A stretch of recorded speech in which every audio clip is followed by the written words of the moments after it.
حضرت عمر فاروق رضی اللہ تعالیٰ عنہ کا زمانہ، اور ایک بڑا نیک اور دیندار مومن بندہ جس کو کہتے تھے کبوتری مسجد کا کبوتر، یعنی بس مسجد میں رہنا، زیادہ تر ذکر و اذکار کرنا، نماز اور تقریباً دوسرے معاملات کا بھی، نوافل کا بھی کتنا عامل، پڑھ نہیں دینا۔ تو عمر فاروق بھی اکثر کہا کرتے تھے یار یہ بڑا بہترین دیندار ہے، واہ واہ، تعریف کیا کرتے تھے۔ لیکن اس کے ساتھ ایسا ہوا کہ ایک عورت اس کے پیچھے پڑ گئی، گلی کے کونے پہ کھڑی رہتی، اس کو دادیش دینے کے لیے رہتی تیار، چل چل چل، یہ نگاہیں بچا کے جاتا۔ ایک دن پتہ نہیں کیا ہوا، واللہ عالم، بیچارے ہوتا ہے کوئی آ گیا خیال، چل گیا اس کے ساتھ گھر میں چلا گیا۔ اس نے جو دادیش کے لیے جو جملے کہے وہ سنے تو ایک دم قرآن پاک کی وہ آیت کریمہ جو اس کے دل میں اور ذہن میں آ گئی کہ اللہ کا خوف نہیں رکھتے جو گناہ کرتے ہیں، ایسا تھر تھری کا بھی بے ہوش ہو کے گر گیا۔ وَلِمَنْ خَافَ مَقَامَ رَبِّهِ جَنَّتَانِ، وہ بے ہوش ہو کے گرا تو وہ تو بھاگ گئی عورت، اور گھر والے اس کو اٹھا کے جب گھر لے گئے تو والد محترم نے دیکھا کہ تھوڑی دیر بعد اس کو ہوش آیا تو پوچھا بیٹا تیرے ساتھ کیا معاملہ ہوا آج، یہ تیرے ساتھ کیا حرکت ہوئی، تو کیا ہوا؟ اب وہ دوبارہ روتے ہوئے اپنی داستان سنا رہا، میرے ساتھ بہت شیطان نے وار کیا، میرے نفس نے وار کیا، میں نے یہ کام کرنے کے لیے آگے بڑھا، لیکن مجھے اللہ رب العالمین کا خوف یاد آ گیا، مجھے اللہ کا خوف یاد آ گیا۔ اے بندے گناہ کرنے جا رہا ہے، اللہ تجھے نہیں دیکھ رہا؟ یہ کوئی نہیں دیکھ رہا، دروازے بند ہیں، اللہ تو دیکھ رہا ہے۔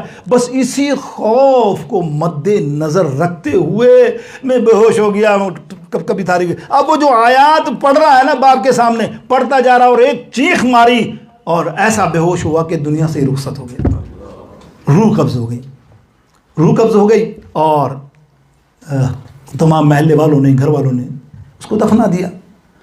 حضرت عمر کو رضی اللہ تعالیٰ عنہ کی اطلاع تک نہ ملی، لیکن رات کو یا دوسرے دن صبح فجر کے بعد جب بتایا گیا کہ رات کو وہ بندہ جو تھا نا اپنے آتا تھا مسجد میں، اس کا انتقال ہو گیا۔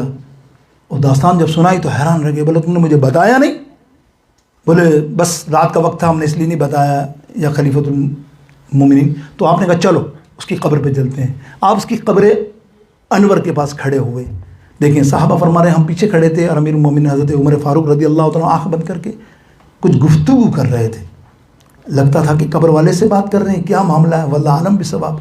کرتے کرتے کرتے کرتے تھوڑی دیر میں آپ نے پڑھا وَلِمَنْ خَافَ مَقَامَ رَبِّهِ جَنَّتَانِ، حق ہے یہ جملہ کہا نا، اور جملہ کر کے دعا مانگ کے واپس پڑھ لے۔ تو ہم نے کہا یا عمر فاروق یہ آپ نے قبر پہ دیکھا اور کیا معاملہ تھا؟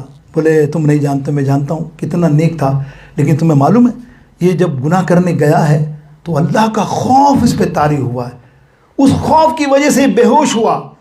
پھر دوسرا خوف جب آیا اللہ کی آیات سن کر، دیکھ کر، پڑھ کر اس کے نظر میں، تو یہ ایسا گیا کہ دنیا سے رخصت ہو گیا۔ اب یہ دنیا سے رخصت جب ہوا ہے جب وہ گناہ سے بھی بچ گیا اور اللہ کا خوف لے کے بھی چلا گیا، اور اللہ رب العزت کا وعدہ ہے وَلِمَنْ خَافَ مَقَامَ رَبِّهِ جَنَّتَانِ، اللہ جس نے اللہ کے خوف سے، گناہ سے جو بچا، اللہ تعالیٰ اس کو 2 جنتیں عطا فرماتا ہے۔ میں نے اس سے پوچھا بھائی کیا ہوا، اللہ کا وعدہ پورا ہوا؟ کہتا ہے یا امیر المومنین خدا کی قسم اللہ نے 2 جنتیں عطا فرمائی۔ تو میرے دوستوں، بزرگوں، بس آگے انشاءاللہ آئندہ تفصیل کریں گے۔ مقصد کہنے کا یہ ہے کہ رحمان جو ہم نے بات کی نا کتنا رحم والا ہے۔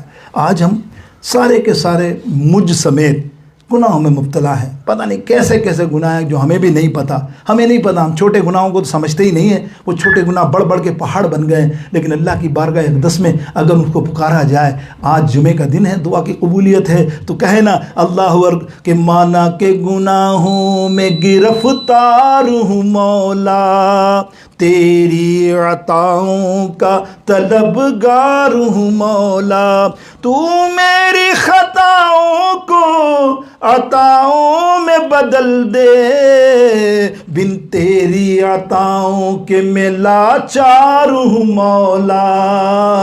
اللہ اللہ اللہ اللہ اللہ اللہ اللہ، وآخر دعوانا الحمدللہ رب العالمین۔